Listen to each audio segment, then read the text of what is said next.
बिस्मिल्लाहिर्रहमानिर्रहीम। अल्लाहुम्मा सल्ली अला मुहम्मदिन व आलिहि व इत्रतिहि बियदि कुल्ली मालूमिन लकम।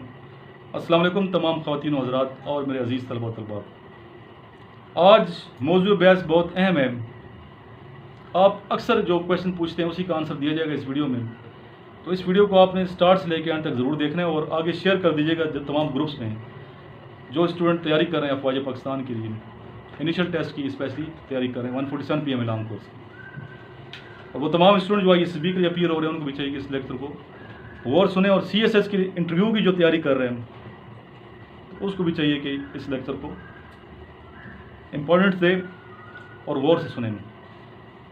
अक्सर आप लोग पूछते हैं कि सर ये तैयारी कैसे करनी है, हम में कॉन्फिडेंस की कमी है, कैसे हम इनिशियल टेस्ट पास करें, कैसे ISB क्लियर करें, कैसे हम CSS के एग्ज़ाम पास करें।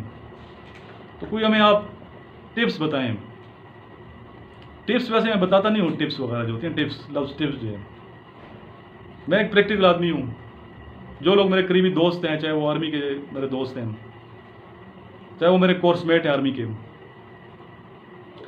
चाहे सिविल के मेरे दोस्त हैं, मुझे जानते हैं कि ये एक प्रैक्टिकल आदमी है, मेहनत करने वाला शख्स है। तो सबसे बड़ी टिप यही है कि मेहनत करें, हार्ड वर्किंग। मेहनत जो है ना करने वाला शख्स कभी नाकाम नहीं होता।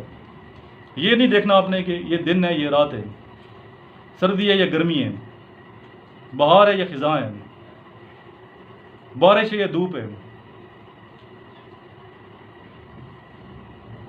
बल्कि मुसलसल आपने मेहनत में लगे रहना है। रूटीन को आपने चेंज नहीं करना। जो रूटीन आपने सेट करनी है उसको आपने चेंज नहीं करना। एक्सरसाइज करनी है तो करनी है, चाहे बारिश क्यों ना हो जाए, आपने अल्टरनेटिव तलाश करना है। एक्सरसाइज नहीं आपने मिस नहीं करनी। आप अगर बरी में रहते हैं, बर्फबारी है, बहुत बर्फ़ है वहाँ पे, कलाम में रहते हैं, बर्फ़ है, आप ये कहीं मैं नहीं करता एक्सरसाइज जहाँ तो बर्फबारी होगी, फिर इसका मतलब है कि आपका माइंड सेट जो है वो सही नहीं है, प्लानिंग आपने ठीक नहीं की।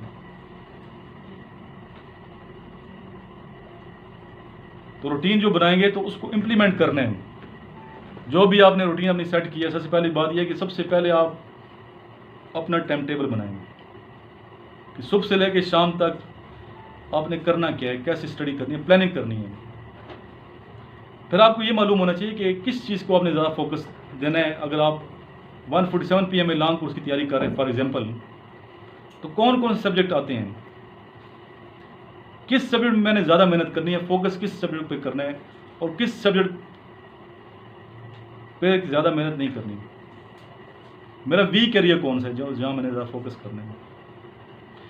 तो आपने, चूँकि मेरे स्टूडेंट हैं, शॉर्टकट तलाश नहीं करनी। पहली बात तो शॉर्टकट में नहीं पढ़ना। लॉन्ग रूट के मुसाफिर हैं, रफ़ एंड टफ। हम लोग लॉन्ग रूट पे चलने वाले हैं, रफ़ एंड टफ हैं। मेहनत क्या दी है, मेहनत हमारे शियार है और मेहनत ही कामयाबी की कुंजी है।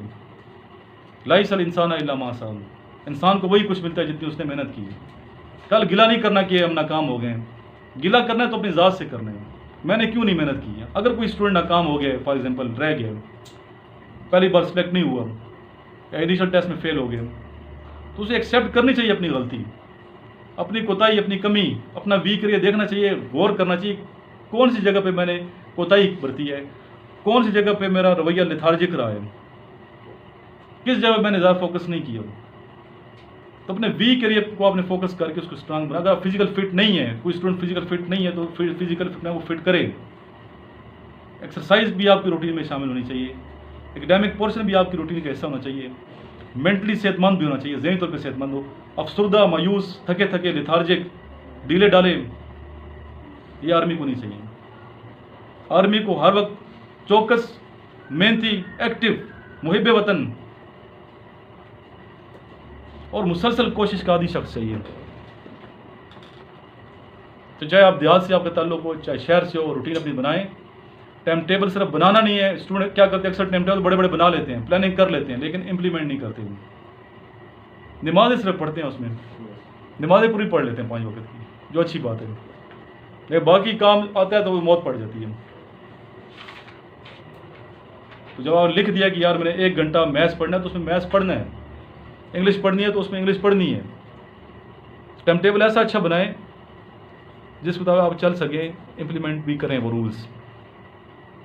अच्छे जो इदारे होते हैं सर टाइम टेबल नहीं बनाते अच्छे, बल्कि उन जो भी टाइम टेबल या डे रूटीन सेट की होती है, इम्प्लीमेंटेशन पर उनकी तवज्जो होती है। अच्छा जो कमांडर होता है, अच्छा अगर प्रिंसिपल है, इदारे का सरबराह है, तो वो देखता है कि इम्प्लीमेंट हो रहा है कि नहीं हो रहा। अगर नमाज का टाइम उसने लिखा हुआ है, ये नमाज का टाइम इतने बजे जमात है, तो खुद भी पढ़ता है।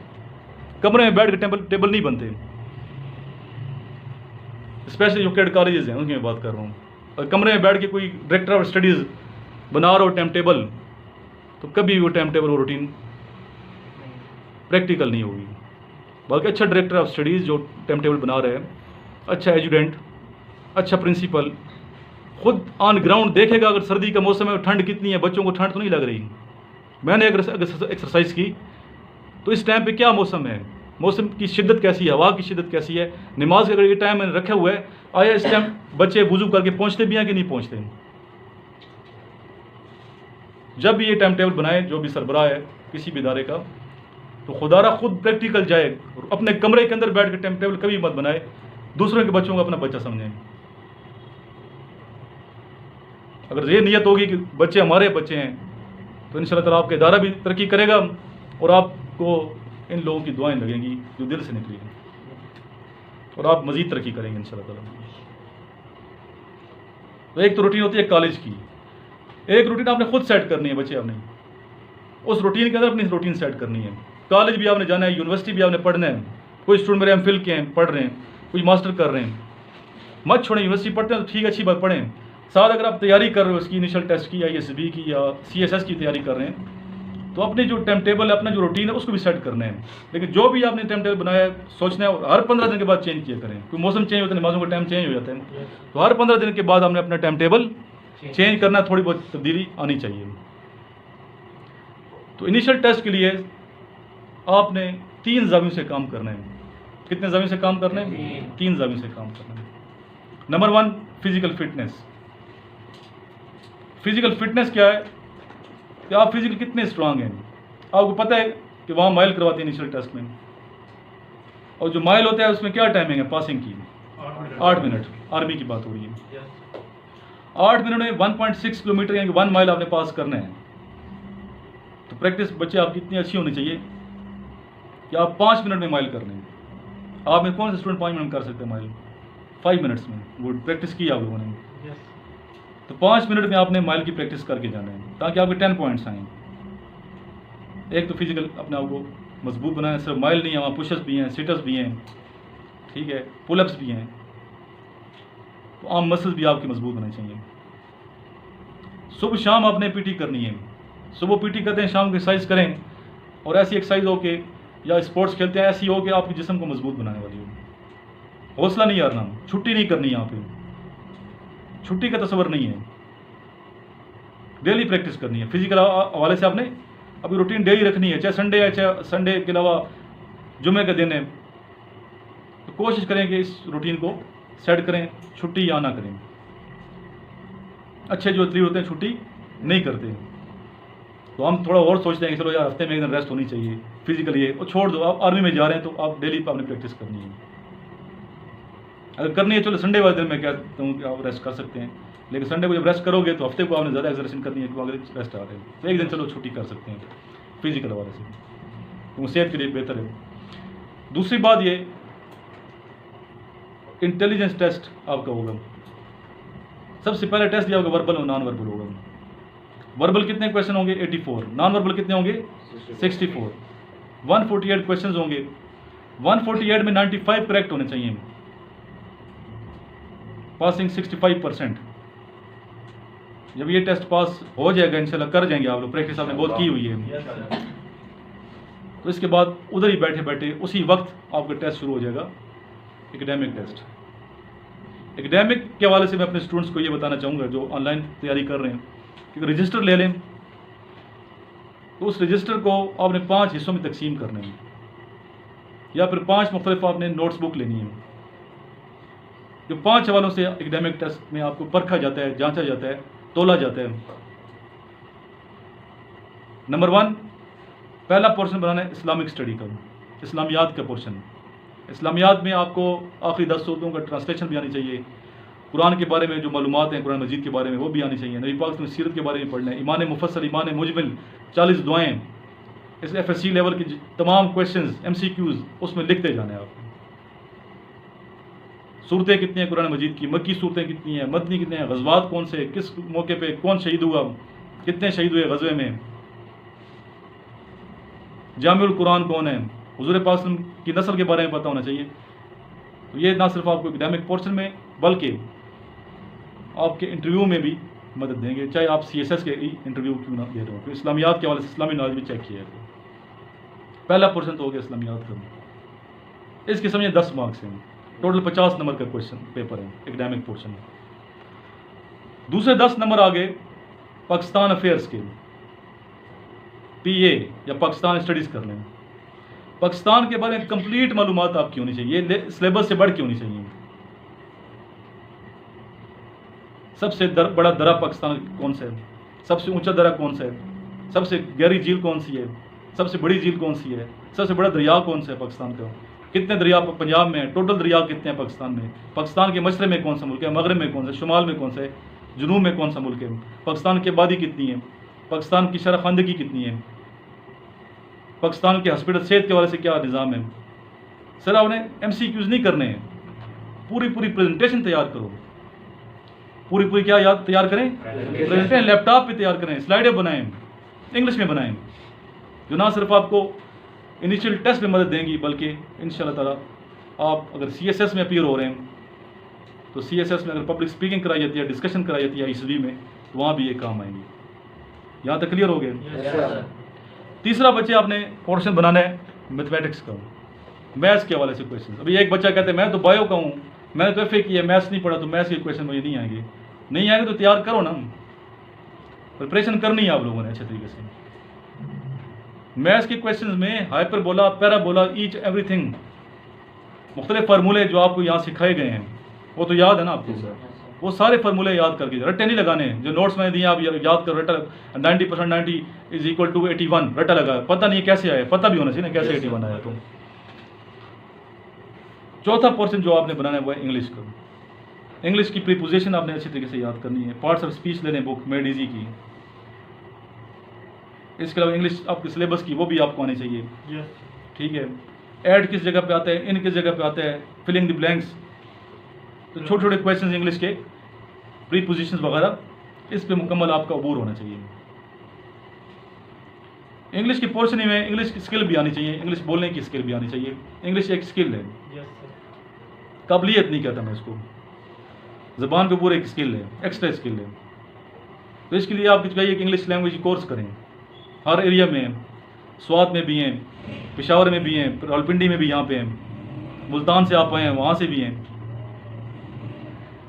हर बड़े शहर में इंग्लिश लैंग्वेज सेंटर हैं। तो आपने इंग्लिश लैंग्वेज कोर्स 3 माह का करना है। जब अपीयर हो तो आप कंप्लीट प्रिपरेशन इंग्लिश की होनी चाहिए, इतनी इंग्लिश आनी चाहिए कि आप कम अज़ कम इंग्लिश में इंटरव्यू के जो क्वेश्चंस हैं इंटरव्यूअर के, उसका आंसर आपने उसे सेटिस्फाइड करना है। चौथा portion last but not the least, that is general knowledge. अभी जनरल नॉलेज एक वसी है, जनरल नॉलेज में आपकी माशरत का नॉलेज भी है, मईशत का नॉलेज भी है, ठीक है, करंट अफेयर्स भी उसके अंदर शामिल हैं, दुनिया की मालूमात भी उसके अंदर शामिल हैं, उसके अंदर जोग्राफी है सबसे अहम मैटर, इसे लिखने, जोग्राफी को लिखने। ये क्वेश्चन अक्सर आते हैं जोग्राफी के आते हैं, स्विस किनाल कहाँ पे है, दीवार चीन की लंबाई कितनी है, दीवार चीन कब बनी है,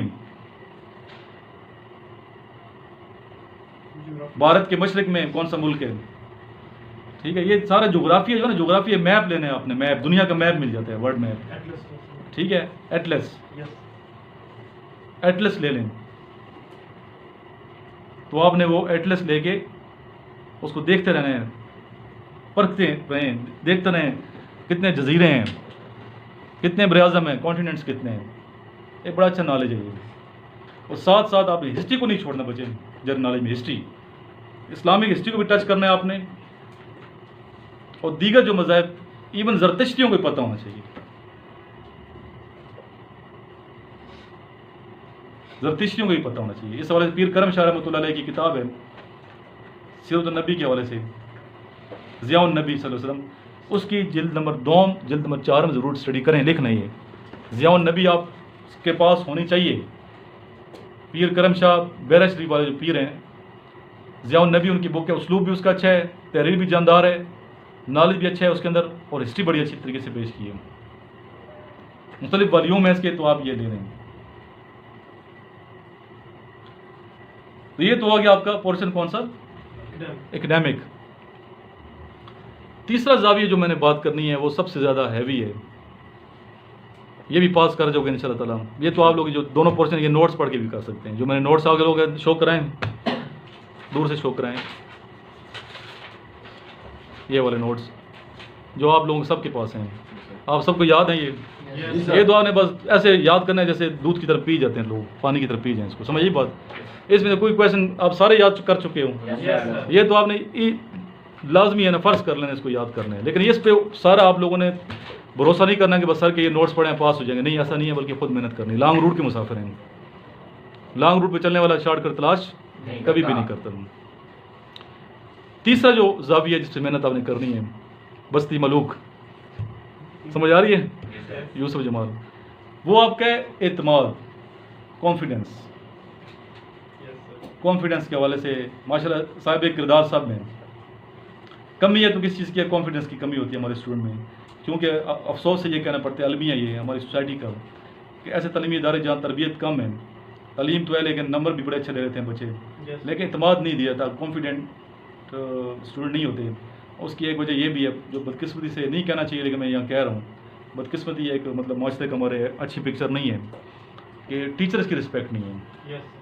हमारी सोसाइटी में टीचर्स की रिस्पेक्ट नहीं है, हम टीचर की इज्जत नहीं करते, टीचर्स को ऑन नहीं करते। टीचर का जो हक है, पैगम्बराना पेशा है, तदरीस, शोबे तदरीस का जितना बड़ा उसका हक है, रूहानी वालिद होता है टीचर आपका, तो वो रिस्पेक्ट देते नहीं हैं।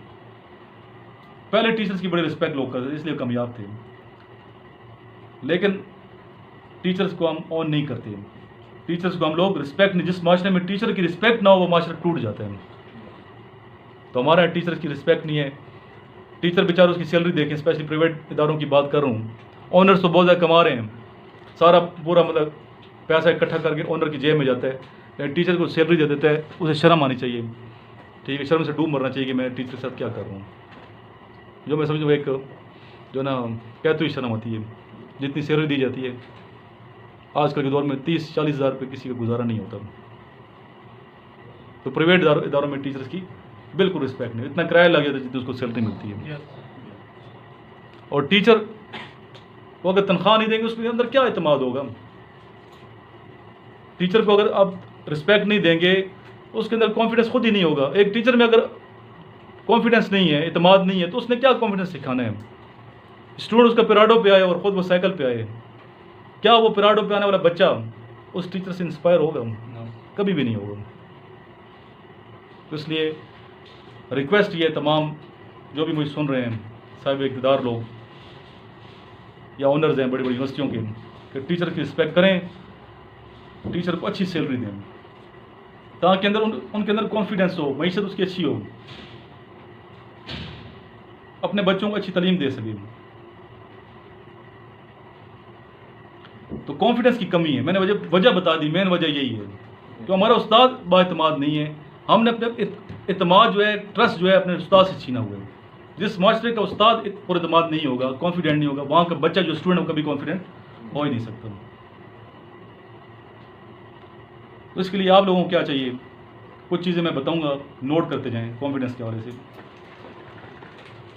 नंबर 1 ये है कि पब्लिक स्पीकिंग, ज़्यादा से ज़्यादा आपने लोगों के सामने बोलना है। स्टूडेंट आपस में ग्रुप बना लो, ग्रुप में एक दूसरे को ऑन किया करें, अप्रिशिएट किया करें, डिस्करेज कभी भी ना करें किसी को। हम लोग डिस्करेज तो बहुत करते हैं लेकिन किसी को हौसला नहीं देते, हौसला शिकनी करते हैं। एक दूसरे को अप्रिशिएट करें, हौसला दें, दाद दें। जब क्लैपिंग करते हैं ज़ोर से क्लैपिंग किया करें, दिल खोल के, बिग हार्ट होना चाहिए आपके अंदर। अगर कोई बंदा यहाँ स्पीच कर रहा है खुले दिल से आप तालियां बजाएं ताकि उसके अंदर हौसला पैदा हो। तो आपने आपस में यहाँ पे एक ग्रुप बना के पब्लिक स्पीकिंग करनी है। कोई ना कोई टॉपिक, जैसे मैं आपको टॉपिक देता हूँ डेली, आपके अपने मर्जी के टॉपिक होते हैं। नेक्स्ट टॉपिक किस बच्चे ने करना है, स्टील कैडेट कॉलेज वाले ने, स्टूडेंट ने करना है, सफीउल्लाह और आपने करना है। तैयार है? किस टॉपिक पे बोलेंगे आप? माशरती बुराइयाँ। चलो इस पर भी आप आएंगे लास्ट में, ठीक है। एक तो पब्लिक स्पीकिंग आपने करनी है। नंबर 2 मैंने बताया था, आपने पब्लिक पार्क्स में जहाँ लोग होते हैं, आवाम होती है, वहाँ आपने रनिंग करनी है, वहाँ आपने एक्सरसाइज करनी है। जहाँ लोगों को झूम हो वहाँ आपने लोगों के सामने रनिंग करनी है। जिम में ज्वाइन करें, वो जिम जहाँ लोग जाते हैं, जिम ज्वाइन करो, लोग आपको देखें। ये शर्मीलेपन ख़त्म करने हैं, शाइनेस नहीं होनी चाहिए, शाइनेस को रिमूव करने हैं। क्योंकि आपने अपने अपने आप पे ट्रस्ट कर, अपनी रिस्पेक्ट आपने खुद करनी है। जब तक आप बेटा अपनी रिस्पेक्ट नहीं करोगे, माशरा आपकी रिस्पेक्ट नहीं करेगा। हम अपनी रिस्पेक्ट नहीं करते, हमेशा अपने आप को अजीम समझें, हम अजीम लोग हैं। अपने आप को हमेशा आप रिस्पेक्ट दें, खुद को भी रिस्पेक्ट दें और दूसरों को भी रिस्पेक्ट दें। रिस्पेक्ट करने वाले लोग हमेशा दूसरों को रिस्पेक्ट देते हैं। रिस्पेक्टेबल बंदा दूसरों को इज्जत देता है, कभी हंसता नहीं है, मोरल डाउन नहीं करता, डिस्करेज नहीं करता कि बच्चा स्पीच कर रहा है उस पर हंस रहा है तो उसको मतलब वो उसका ज़र छोटे, थोड़े छोटे दिमाग के बंदे हैं। गलती हो तो आपने तालियां बजानी ताकि उसका हौसला पैदा हो, डिस्करेज नहीं करना। यकीन है आपने यहाँ बहुत कुछ सीखा होगा, तो ये इस चीज़ को भी आपने मद्देनजर रखना है। तीसरे हवाले से कॉन्फिडेंस कैसे पैदा हो सकता है, मैंने बताया कि जब आप लैंग्वेज करेंगे, कोर्सेज करेंगे, इंग्लिश लैंग्वेज, वहाँ आप लोगों के सामने बोलेंगे तो वहाँ भी एक कॉन्फिडेंस पैदा होगा। इतनी ज़्यादा फीस नहीं होती उनकी, लैंग्वेज कोर्स करें। चौथे हवाले से कॉन्फिडेंस कैसे पैदा किया जा सकता है, आप एडिटर से मिलेंगे, किसी न किसी न्यूज़पेपर के एडिटर से मिलेंगे, उनको बताएंगे कि मैं यूसुफ जमाल हूँ, मेरा ताल्लुक मुल्तान से है, मेरे अंदर ये सलाहियतें हैं, मैं लिखना चाहता हूँ, मैं कुछ करना चाहता हूँ सोसाइटी के लिए, मैं अफसाना लिख सकता हूँ, गज़ल मेरा शियार है, मैं एक आर्टिकल लिख सकता हूँ, मैं कर सकता हूँ, आई कैन, आई विल। अपनी पहचान खुद करानी है आपने बच्चे। सहमा सहमा डरा डरा नहीं लाना किसी ने। और फिर एडिटर आपको ऑन करेंगे, उन्हें कहें हम फीस भी लिखना चाहते हैं, कोई पैसा नहीं लेंगे आपसे, हम माशरे के लिए काम करना चाहिए, अच्छी चीज़ लिखनी है। आप तख्लीकी सलाहियत पैदा करें अपने अंदर, अखबारात में लिखना शुरू कर दें। जब आपने अखबार में लिखे होंगे, जिस तरह मैं आर्टिकल लिखता रहता हूँ अखबारात में, बेताशा लिखे मैंने, आर्मी के जो रिसाले हैं लाल, उसमें मेरे आर्टिकल आए हैं, ठीक है। तो देखने वाले जो हजरीन है वो तलाश करें मुझे, कहाँ मेरा आर्टिकल पड़ा हुआ है, मुझे भी सेंड कीजिएगा। तो आप कोशिश करें कि स्टार्ट आपने अखबारात से करने,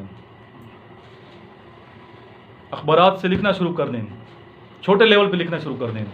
जब आपका इंटरव्यू होगा, CSS के लिए इंटरव्यू आप दे रहे हैं, उसके लिए हो या ISB का इंटरव्यू हो, तो आप जब तराशे ले जाएंगे, अखबारात ले जाएंगे, साथ कलम ले जाएंगे, फाइल सामने करेंगे तो डॉक्यूमेंट्स बोलते हैं, फाइल बोलती है बच्चे। एक तो आपका A++ लिया हुआ है, साथ आप लिखने की सलाहियत भी होगी, तख्लीकी सलाहियत, तो अगला बंदा समझ जाएगा कि ये नालायक नहीं है, जो तजोद करने वाला शख्स है, मेहनती शख्स है। ये सब ने आर्टिकल, जितने बच्चे बैठे हैं यहाँ पे, सब ने आर्टिकल लिखने हैं, और ये मैसेज सारी कौम को मैं दे रहा हूँ, स्टूडेंट को आर्टिकल लिखेंगे। क्लियर होगी बात? इससे आपके अंदर खुशी पैदा होगी, आपकी फैमिली वाले पढ़ेंगे आर्टिकल्स, पेरेंट्स पढ़ेंगे, उन्हें खुशी, वो दिखाएंगे, देखिए मेरे बेटे ने लिखे हैं, एक दूसरे को अप्रिशिएट करेंगे फिर वो। इसके अलावा पांचवी जो चीज़ मैंने कहा कॉन्फिडेंस के हवाले से, वो क्या थी, याद है?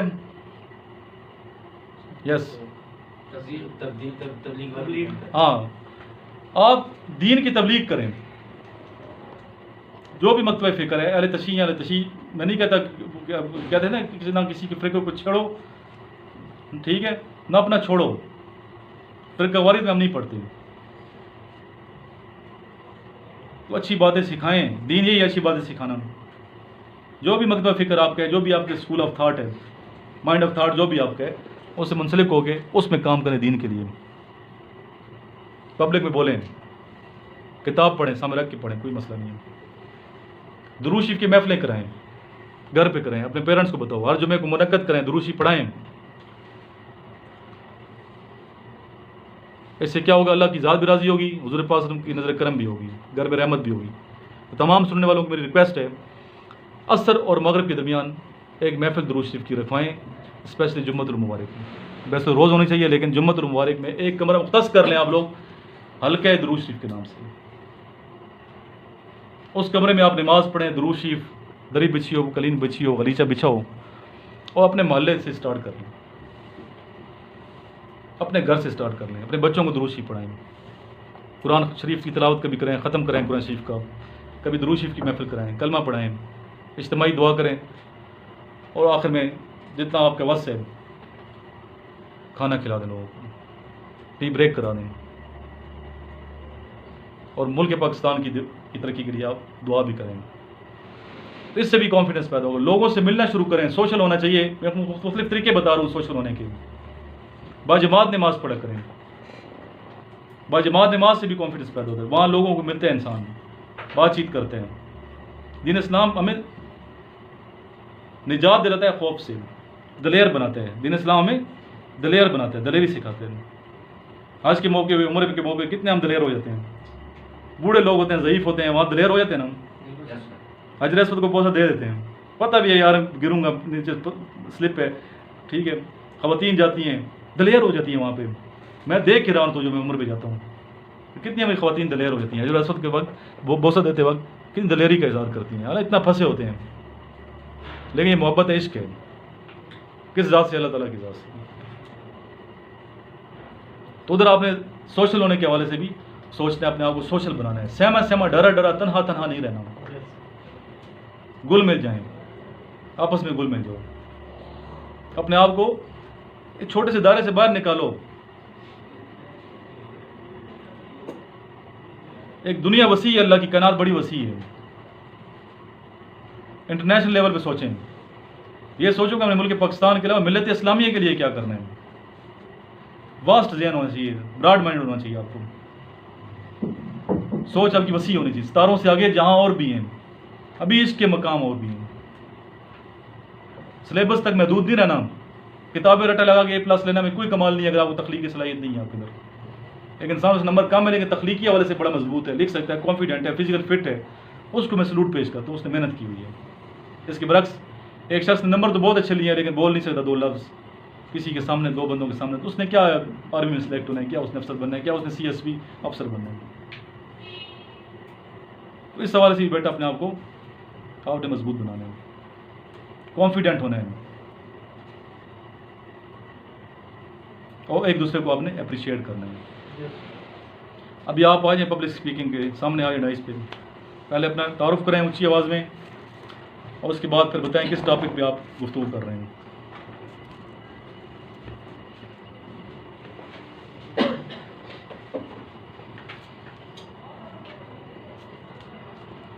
जी। My name is Assalamu alaikum gentlemen. My name is Asad Zullah and my father name is Mishfi. ठीक है, माशाल्लाह आप बहुत अच्छे बोले हैं। तो रफ्ता रफ्ता इंशाल्लाह आप में कॉन्फिडेंस आएगा। और जब भी आप पब्लिक स्पीकिंग दें तो पॉइंट ऑफ व्यू ज़रूर दिया करें कि आपका पॉइंट ऑफ व्यू क्या है। क्लियर होगी ये बात? आखिर में दुरूद शरीफ पढ़ के हम नबी पाक की शान में दुरूद शरीफ पढ़ के दुआ करेंगे। हाथ बुलंद कर लेंगे। अल्लाहुम्मा सल्ली अला मुहम्मदिन व अला आलि मुहम्मदिन कमा सल्लैता अला इब्राहीम व अला आलि इब्राहीम इन्नका हमीदुम मजीद। अल्लाहुम्मा बारिक अला मुहम्मदिन व अला आलि मुहम्मदिन कमा बारकता अला इब्राहीम व अला आलि इब्राहीम इन्नका हमीदुम मजीद। या इलाही मुल्क पाकिस्तान की हिफाजत फरमा दे। या हमारे स्टूडेंट रात के 11 बजे भी बैठे हैं क्लास में, सुबह भी क्लास में थे, अभी रात 11 बजे भी तक क्लास में बैठे हुए हैं। इनको कामयाबी अता फरमा दे। इनको जिस मकसद के लिए जो यहाँ है सबको कामयाबी नसीब फरमा।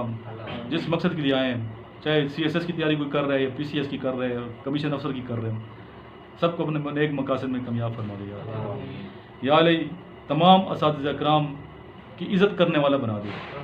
तमाम इदारों के सरबराहों को चाहिए कि टीचर की जो रिस्पेक्ट है उसको मद्देनज़र रखें और प्रैक्टिकल टीचर को सपोर्ट दें, टीचर को सपोर्ट दें, हर हवाले से टीचर को सपोर्ट दें, ताकि हमारा टीचर खुद एतमाद हो और वो पुरएतमाद शख्सियात की नशोनुमा कर सके। अगर टीचर पुरएतमाद होगा तो मुआशरा पुरएतमाद होगा, और पुरएतमाद मुआशरे कभी टूटा नहीं करते। या अली करम फरमा दे, टीचर्स पे करम फरमा। आज हम टीचर्स के लिए स्पेशल दुआ करते हैं। जो हमारे टीचर्स हैं सबको या रब्बुल इज़्ज़त हर किस्म की तकलीफ़ से बचा। जिन टीचर्स ने हमें यहाँ तक लाया, बोलना सिखाया, अफसर बनाया, यार इन तमाम असातिज़ा इकराम जो दुनिया से रुखसत हो गए स्पेशली, उनकी दर्जात की बुलंदी के लिए या अली हम दुआ गो हैं। या अली उन्हें जन्नतुल फिरदौस में आला मकाम अता फरमा।